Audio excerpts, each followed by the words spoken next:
Informasi seputar bola. Bolaku, bola kita. Hasil Madura United versus Persebaya Surabaya di Liga 1 2022-2023. Bajul Ijo sikat tuan rumah 2-0. Dikutip dari OK Bola, hasil Madura United versus Persebaya Surabaya di Liga 1 2022-2023 sudah dapat diketahui pada hari Minggu 29 Januari 2023 sore waktu Indonesia Barat. Bertandang ke markas Madura United, Persebaya Surabaya sukses mencuri 3 poin. Tim besutan Aji Santoso itu mampu menghempaskan Madura United dengan skor 2-0. Adapun gol tunggal Persebaya Surabaya dicetak oleh Leo Lelis pada menit 52, kemudian Ahmad Nufiandani menit 86. Dengan kemenangan itu Persebaya kini ada di peringkat ke-7 klasemen dengan koleksi 31 poin. Pada babak pertama, baik Madura United maupun Persebaya masih belum panas di 5 menit pertama. Meskipun kedua tim sesekali memberikan ancaman ke gawang lawan masing-masing, walau masih bisa dipatahkan.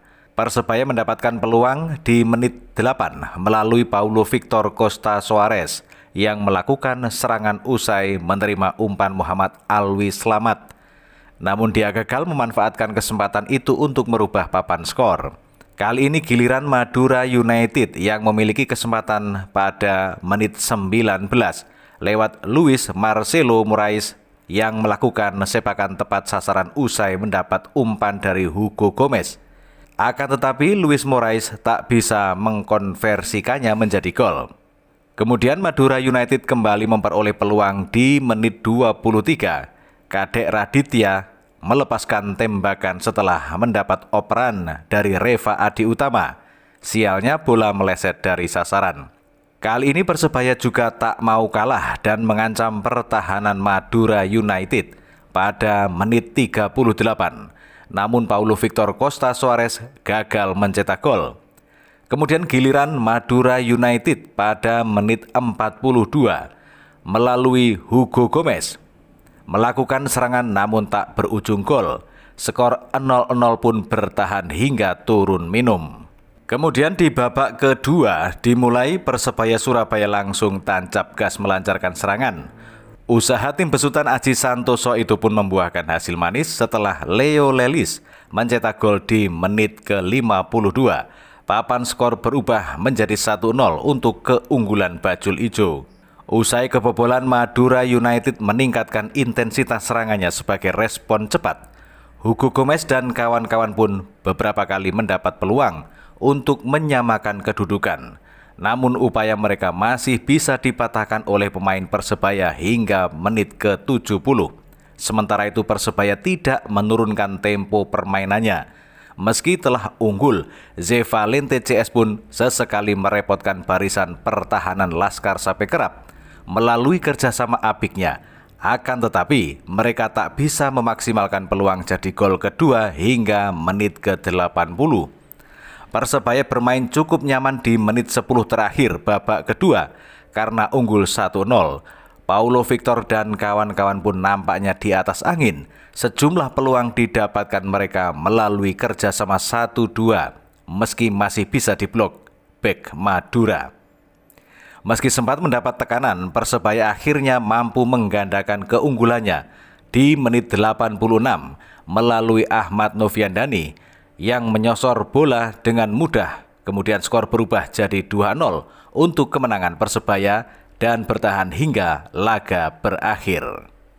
Kemudian dari bolasport.com, Persebaya Surabaya tajam saat menyerang di hampir semua lini. Aji Santoso bicara soal prestasi.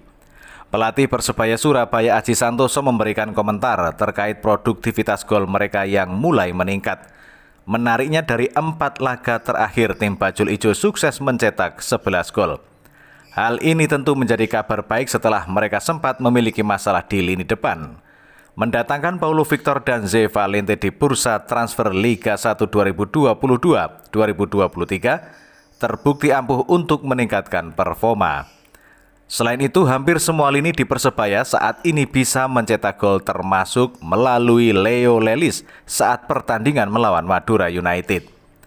Terkait hal ini, Aji Santoso menjelaskan jika syarat untuk meraih prestasi di kompetisi adalah produktivitas gol.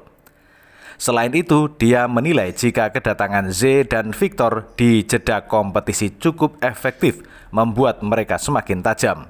Dia berharap jika hal ini bisa terjaga dan performa tim semakin meningkat. Persyaratan untuk tim meraih prestasi salah satunya adalah banyak pemain bisa cetak gol. Alhamdulillah pemain yang sekarang di putaran kedua ini dari pemain tengah hingga depan bisa cetak gol. Mudah-mudahan tren ini akan terjaga terus, kata Aji Santoso pada sesi jumpa pers seusai pertandingan melawan Madura United Minggu 29 Januari. Mantan pelatih timnas Indonesia ini melihat jika performa tim semakin bagus karena lini belakang yang solid. Dua pemain yakni Rizky Ridho dan Koko Ari mampu melaksanakan tugas dengan baik. Kemajuan ini cukup krusial untuk membawa mereka semakin mendekat di papan atas klasemen. Apalagi saat ini tim Bajul Ijo ada di peringkat ke-7 klasemen sementara.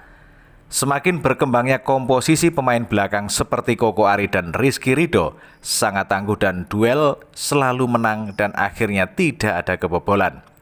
Maka ini bagus, tapi saya sampaikan untuk tetap fokus karena posisi di atas kita masih sedikit jauh.